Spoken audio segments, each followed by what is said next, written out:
Bismillahirrahmanirrahim. Assalamualaikum warahmatullahi wabarakatuh. Alhamdulillahilladzi hadani lihadza wa ma kunna linahtadiya laula an hadanallah. Asyhadu an la ilaha illallah wahdahu la syarika lah wa asyhadu anna Muhammadan abduhu wa rasuluhu la nabiyya ba'dah. Allahumma salli wa sallim wa barik ala sayyidina Muhammad wa ala alihi wa ashabihi wa man tabi'ahum bi ihsanin ila yaumil qiyamah wa la hawla wa la quwwata illa billah. Rabbi shrah li sadri wa yassir li amri wahlul 'uqdatam min lisani yafqahu qawli. Amma ba'du.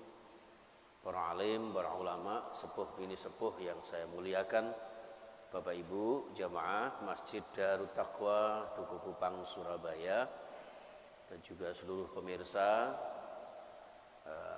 dan para mustami'in, para pendengar sekalian dimanapun Anda berada, mudah-mudahan senantiasa dirahmati Allah Subhanahu wa ta'ala.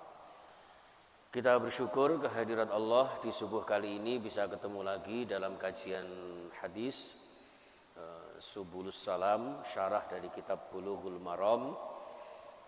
Mudah-mudahan dengan kajian ini, dengan pertemuan ini dan jamaah kita yang kita lakukan ini diterima oleh Allah Subhanahu wa taala menjadi suatu amalan sholihan makbulah, menjadi amal soleh yang mudah-mudahan bisa menjadi wasilah, dimudahkan segala kesulitan kita, dilancarkan segala usaha kita ya Allah, disembuhkan segala sakit kita dan segala sakit anggota keluarga kita, dan juga dilapangkan rezeki kita ya Allah, membahagiakan keluarga kita, bahagia dunia dan akhirat kita, amin ya rabbal alamin.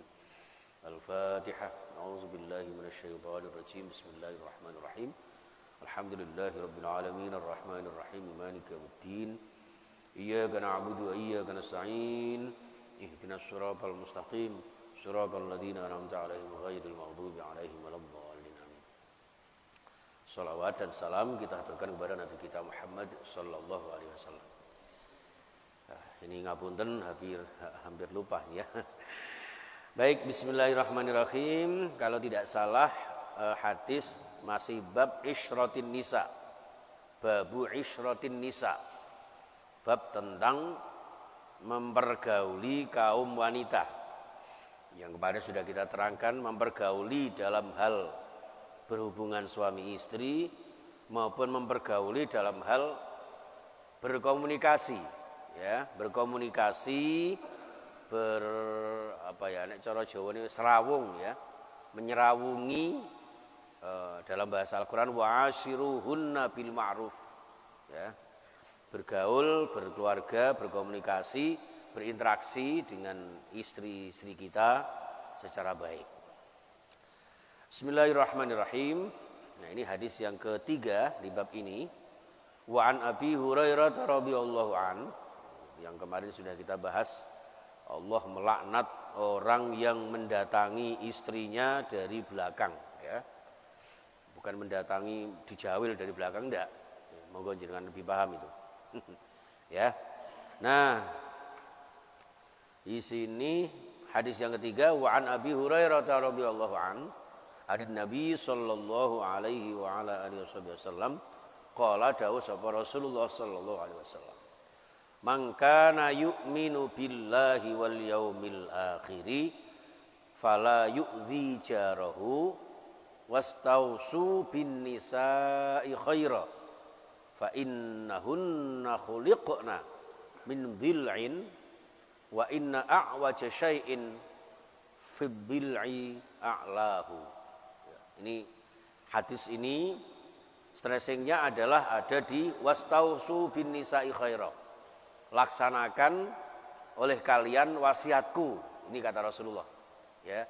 Jadi Rasulullah berpesan secara khusus, ya, kepada kalian wahai suami-suami, wahai kaum laki-laki, ya, untuk berbuat baik kepada kaum wanita.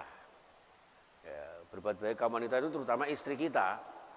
Bukan ada wanita cantik kita baiki, ketemu Evita Mala, ketemu Ayu Ting Ting kita baiki, bukan.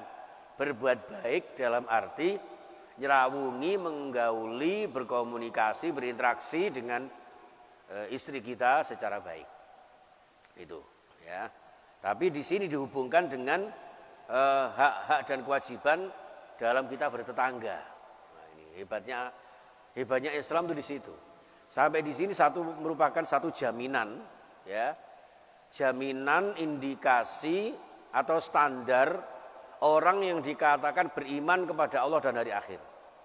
Mangkana yu'minu billahi wal yaumil akhir, barang siapa yang beriman kepada Allah dan hari akhir, fala yu'dzi jarahu, maka jangan sekali-kali menyakiti tetangganya.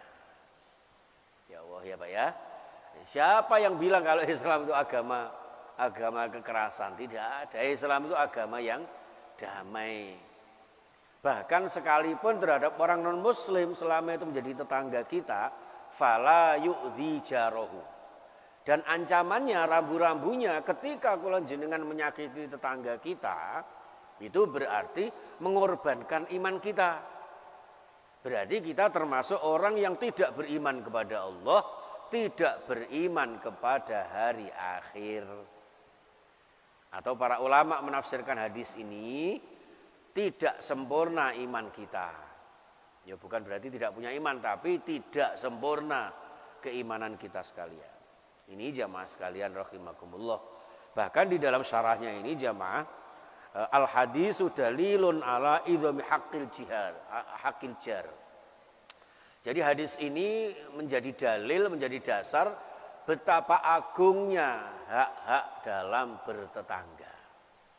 Ya, hak-hak dalam sampai di sini Bapak dihitung ya, diukur yang namanya tetangga itu yang sejauh mana, yang sejarak. Tapi kalau sejarak kok dikira jalan jarak ya. Ini kamunya Pak Mutakin ini. Ya, ini sejarak berapa meter gitu ya, atau berapa rumah. Di sini sampai disebutkan jamaah sekalian, ya, ada seorang sahabat yang turun masuk di satu kampung baru, katakanlah, misalnya jenengan Pak Ahya dari Dukuh Kupang, kemudian beli perumahan di Citraland misalnya, ya. Nah, sampai di sana dia bingung, ini yang paling saya berbuat baik ini, yang namanya tetangga ini berapa ya Rasul? Sak perumahan tetangga ya nyenyek lah. Nah, akhirnya sama Rasulullah disebutkan, bahkan di dalam satu hadis lagi dari Abu Bakar, Umar dan Ali, ketika itu beliau mendatangi masjid, fayasihuna ala anna arba'ina daron jarun. Mereka itu berteriak, berwasiat secara keras kepada kaum muslimin yang ada di sekitar situ, bahwa orang-orang ya yang 40 rumah dari rumah kita, jarun, mereka adalah tetangga. Kesimpulannya, yang dinamakan tetangga dari rumah kita adalah minimal 40 rumah dari rumah kita. Nah, terus kalau ditanyakan, lah rumahnya segede apa? Nek rumahnya cilik-cilik kan ya pendek gitu kan. Nek rumahnya gede, wong Dukuh Kupang ini dalamnya kan besar-besar ya. Itu. Wallahu alam. Jadi di sini bisa diartikan 40 kakak. Tapi kalau diatur dengan hitungan jarak, ya kira-kira dikira-kira lah rumah standar di sini berapa, sehingga 40 orang itu. Sehingga hak dan kewajiban kita kepada tetangga, ya 40 itu. Makanya ngapunten, Pak siapa saya lupa ini. Pak Jupri ya. Misalnya gagungan hajat umpama. Badhe nyunatke anaknya jenenge Faiz umpama. Ya. Nah itu kalau ngundang tetangga ya kalau bisa ya minimal 40 orang yang ada di sekitar kita itu. Ya. Itu. Jangan sampai 40 ini hanya kita ambil 2, 3 lah yang lain tolak. Ini saking segitunya, Pak. Ya. Bahkan dalam satu hadis itu disebutkan ketika kalian masak perbanyaklah kuahnya. Nggih Pak jenengan ngapunten umi mah gawe soto daging. Dagingnya enggak usah akeh-akeh, 3 iris apa paling banter 5 iris lah. Lah engko kuwae sak ompreng. Untuk apa? Untuk diratakan kepada tetangganya. Pak Khozin niki duduh soto daging. Ngono, sebenarnya kan ono kata-kata daging. Misalnya seperti itu.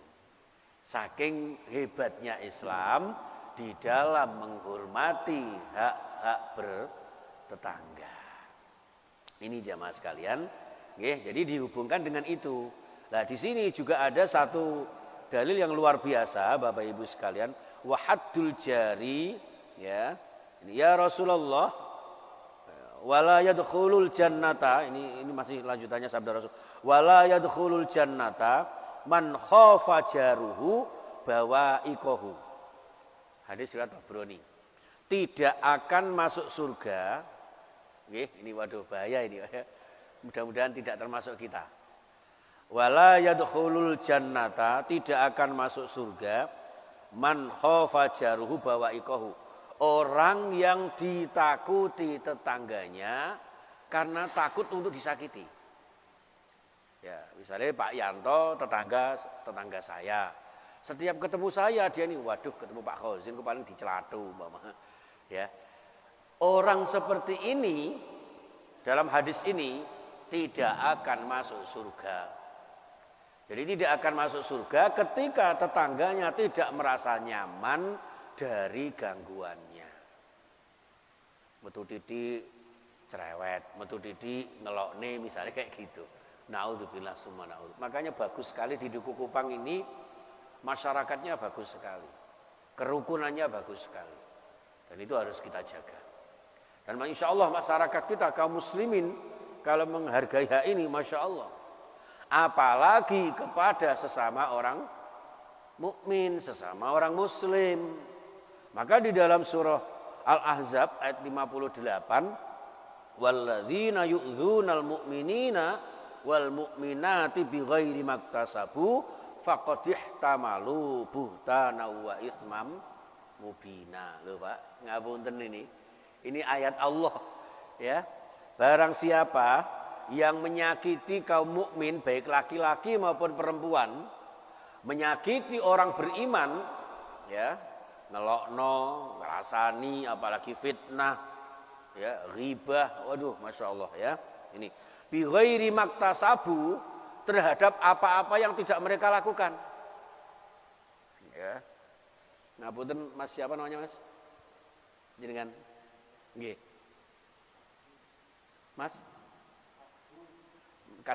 Kasbun nggih. Misalnya Mas Kasbun. Lo Mas Kasbun itu lo enggak pernah ngentit. Ngono tak lok Mas Kasbun nyolongan. Mau. Nggih. Niki saya termasuk orang yang faqadih tamalu buhtana wa isma mubina. Orang ini, saya ini menanggung, ya, menanggung dosa kebohongan, ya, dan perbuatan dosa yang sangat nyata. Ngapunten, makanya hati-hati untuk berbuat buruk kepada orang-orang beriman. Terlepas dari kekurangan-kekurangannya, karena manusia bagaimanapun juga pasti ada kelebihan dan kekurangan. Makanya ngapunten, walaupun kita tidak suka kepada seseorang, sebaiknya setidak-tidaknya diem itu lebih baik. As-sukutu salamatun. Lalu Mas Kasbun itu loh orangnya baik.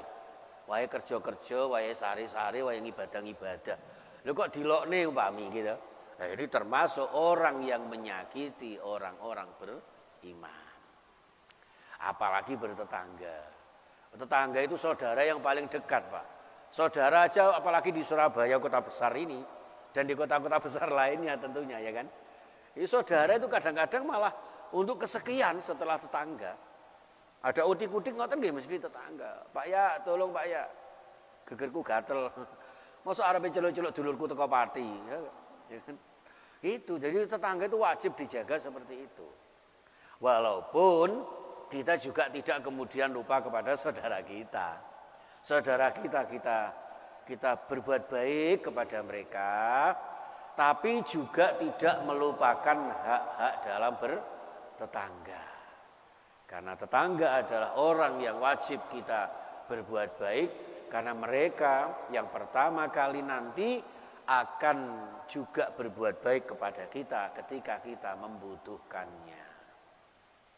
Ini jamaah sekalian rahimakumullah. Bon. Ini sesi pertama dalam hadis ini. Yang kedua, wastausu bin nisa'i khaira.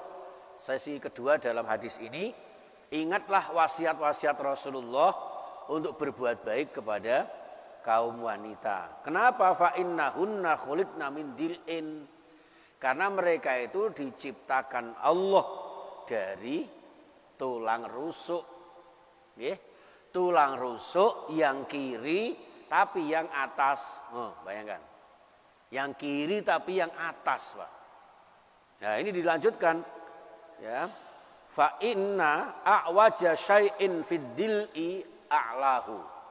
Sesungguhnya sing paling napa nggih? Sing paling bengkok, sing paling keras angel niku nggih napa niku fidil i'lahu. Dalam hal tulang rusuk itu yang paling atas ya. Yang paling atasnya itu yang paling bengkok. Nggih. Mangane sing hati-hati. Fa in dzahabat nuqimuhu kasartahu wa in taraktahu lam yazal a'waja. Fastausu bin nisa'i khaira. Karena paling bengkok nek jenengan meluruskan bisa-bisa jadi putus. Gitu. Tapi nek jenengan jarke, jenengan biarkan, ya selamanya akan menjadi bengkok. Maksudnya apa? Terhadap kaum wanita, karena wanita itu mendahulukan perasaan daripada hatinya. Nek cara wong Jawa, nggih, niku wong wedok niku dawa rambute, cepak nalare. Walaupun sekarang banyak wanita yang rambutnya cepak. Ya. Ini ngapunten, ini menggambarkan bahwa kula jenengan sing hati-hati dalam bergaul kepada kaum wanita.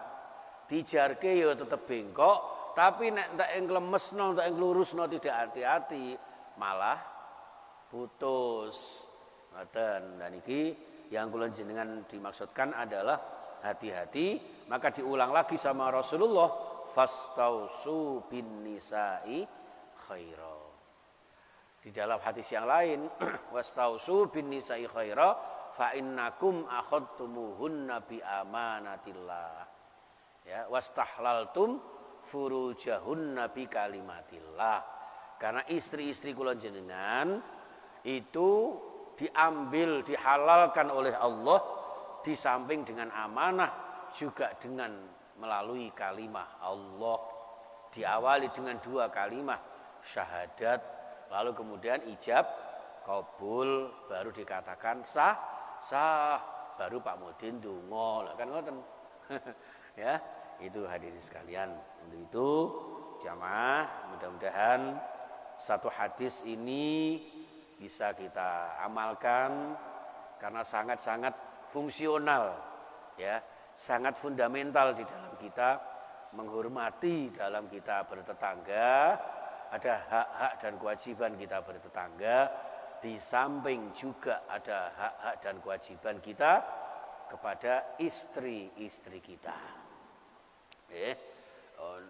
Kula jenengan nggih sing hati-hati lah.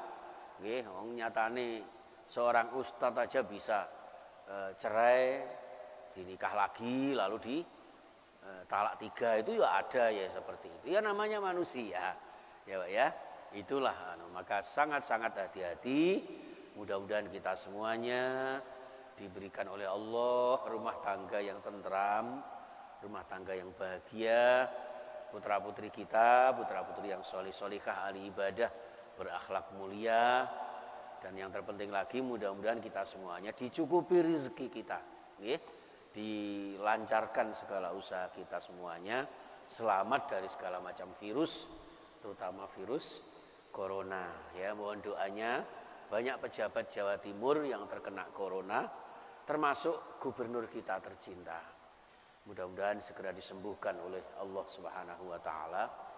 Ya, ini katanya vaksin sudah sampai di Jawa Timur.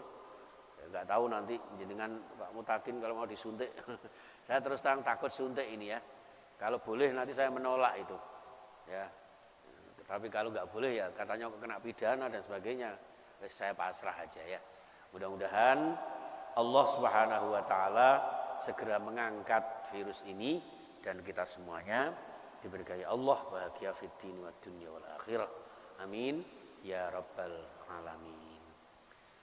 Oke, saya kira itu jamaah sekalian. Tadi sudah merupakan doa nggih Bapak Ibu nggih. Insyaallah mudah-mudahan diberikan istiqomah nggih. Istiqomah dan kajian kita dibarengi dengan ridho dan hidayah Allah. Amin ya rabbal alamin. Wal afwa minkum. Subhanakallahumma wa bihamdika asyhadu an la ilaha illa anta astaghfiruka wa atubu ilaik. Assalamualaikum warahmatullahi wabarakatuh.